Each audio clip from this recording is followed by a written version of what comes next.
Evening campers, it is me, Kira. Take your pods out, let your ears be free. This is the first review for the Book Boy Book Club, in which I review every single Booker 2020 long listed book. If you want to join in the Book Boy Book Club, please check below in the description where you will see the complete schedule and know that reviews will go up every Sunday. So without any further ado, let's start off with the first book, Such a Fun Age by Kiley Reid, which is about a woman called Amira who is a babysitter for a wealthy family, in which after a few drinks, Amira gets a phone call from Leaks asking if Amira will look after her 3-year-old child Briar. The circumstances which makes this phone call required is that Alix's husband Peter, who is a news anchor, makes a slip of the lip which people aren't sure if it was racially intended or not. Some youths come along and egg Alex Chamberlain's house, so rather than her small 3-year-old daughter get upset, she asks for Amira to take care of her. Amira explains that she's had a few drinks for a friend's birthday party and is not dressed the most appropriately, but the Chamberlains seem okay with that and insist that she get over straight away. They'll pay for the Uber and they'll double the money. Not being the most financially stable person, Amira decides to take the job, and when she picks up Briar, takes her to a grocery store. It's a store in which whose custom predominantly would come from the upper middle classes. Whilst in the aisles, Amira is trying to entertain a 3-year-old, so ends up dancing and have a little bit of a laugh. Maybe having a bit too much fun because it attracts this woman. Who that woman is not really important. What is important is that she seems to think that a young black lady with a small white child is kidnapped. The store's security is called over, which really builds up the tension where no one seems to believe Amira that she's actually a babysitter. The only way in which a scene can ever become de-escalated is that Amira calls upon the white savior, the father of Briar, to come in all his whiteness and say, "That is my child, she works for me." Now, all of this is being filmed by white boy Kelly Copeland, who approaches Amira after the incident, really wanted Amira to take this to news channels. Let's get that security guard fired. Maybe you can get some free groceries from a year from this store. Amira would rather keep her dignity than sell this story and give it more attention than it deserves, so she decides to walk off, and that really is the star of Such a Fun Age by Kiley Reid. And what a way to start the book. I have to say, Kiley Reid's writing style is extremely easy and accessible. You can truly breeze all the way through this book. Also, how she writes children, Briar, is fantastic. This supermarket scene lays such stable foundations in which I hoped we would discuss those ever so needed discussions about the nuances of racism, performativism, and allyship. And it didn't happen. Let me explain. There's 3 main characters here. Hello, editing Kira. You might notice that I flip between the pronunciation of Alix and Alex throughout this, and it's because the name Alix is only explained how to say it about halfway through the novel, but then some of the characters just call her Alex. It's very confusing. It's one thing I didn't like about the book, so I do apologise for any confusion, but I just wanted to clear that up. Let me explain. There's 3 main characters here: Amira, Alex, and Kelly. And I really want to focus on Alex and Kelly in this review. And the reason I want to focus on those 2 is that the story starts to center around their perceptions rather than Amira's. Alex, Amira's boss, decides to befriend her and be more close with her. She wants to show her alliance with Amira almost, as Alex was the one who made the phone call and suggested she goes to the store. And what starts off as a nice gesture of let's sit down and have a glass of wine and talk about our days and what we're interested in slowly seems to escalate to snooping on someone's phone and checking their emails. Alex is so hyperbolized that it's really hard, I feel, to view her as a real person. Yes, she comes from a highly privileged background. Her childhood was in a mansion. She's very much used to having people do things for her, where it's discussed that when on a plane she thought that it was customary for people to put her luggage away rather than you put your luggage away.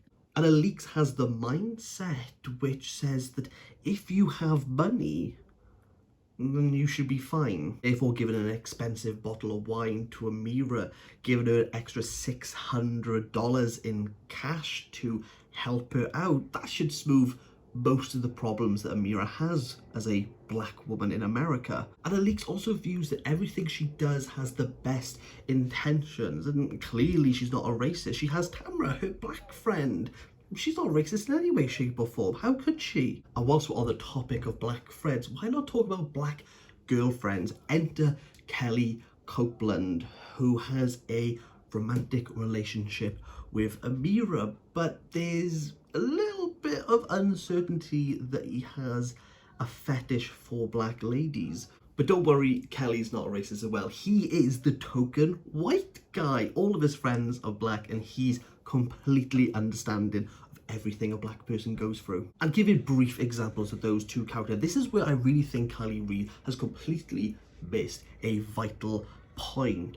Rather than focusing on what Amira wants and what her outcomes are and how she wants to live her life, we basically have two white people throwing the finger at one another saying, you're racist because, no, you're racist because. Oh, and let's not forget that Kelly and Alix know each other because they were high school lovers, and Alix doesn't like Kelly because she wrote him a letter asking him to take her virginity, and it got into his friend's hands.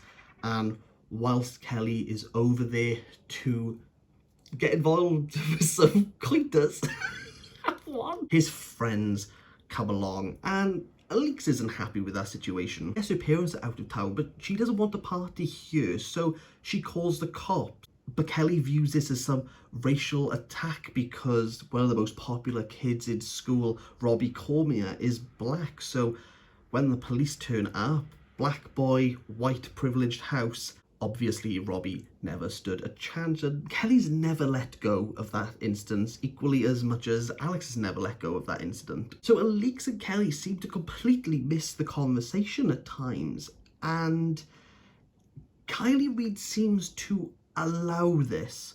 What really could lead to a deep dive discussion on one specific topic or a thorough analysis on the white gaze. Kiley Reid really lets some of these points peter out as if they have no significance. The moment in this book where my heart sank, and was such a big opportunity for Kiley Reid to really give her argument on one specific topic, is when Kelly, around his black friends, speaking to Amira at a bar, says that racially charged word, and Amira says nothing. And she just allows him to say it, and she lets him say it, and there's no discussion. There's no if Kiley Reid had written, hang on, this is why you should not use this word, I would have been, yes, I understand. But it's at times you can read this book and think, is this okay to do? And it's clearly not. And look, I understand the topics of racism, topics of allyship and performativism it's not black and white, if you excuse me. There's a lot of grey, but this book sits so comfortably in the grey that no one has any, nothing happens. Nothing happens. You know it's wrong, but what happens is more so to push the plot along. Every single character interaction with Amira is solely there to push the plot along. That is its only purpose. And I wish that Reid took just a handful of these blurry, difficult topics and rounded them off and presented us and went, this is what you need to focus on right now to make sure that your allyship is not making you the focus of the topic, of the argument, of the issue. Instead, this book takes every single grey area subject on the matter, pushes them down a tube, and just hopes that they just arrive at their destination. Nothing is concrete. Such a fun age poorly analyses, and it doesn't really analyses the topics, it presents them. To say it presents the topic would be a push, because to present means that you're discussing. Rather, Kiley Reid gives us an exhibit. Merely the reading experience is parallel to that of Kelly's recording on his smartphone. Yes, you can see the ignorance, yes, you can see the injustice, and yes, you can see a person being stripped of all humanity to the mere colour of their skin. But showing someone is not enough to change them. If the entire answer solely relied on if you show someone something, they will no longer be racist. They will no longer make the argument about themselves. They will no longer see injustice in the world.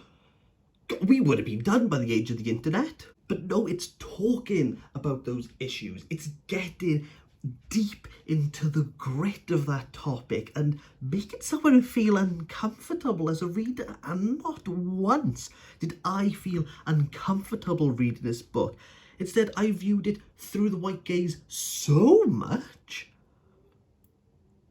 that it became easy reading. And it's sad for me to say that the actual topics brought up in this book are more complex in their nuance and their subtlety than what this book presents. What could have been an amazing banquet to highlight the societal issue of normalizing racism. Instead, we have a easily digestible book with not enough meat on the bones to fulfill or substantiate an argument. Kiley Reid's book really left me feeling hungry for more. For me, easily a 3 out of 10. Do you agree? Do you disagree? Please let me know in the comments below. Please be aware that next week there are 2 books to read for the Book Boy Book Club. Avni Doshi's Burnt Sugar and Brandon Taylor's Real Life. So I will see you next week to discuss 2 long listed books. Bye!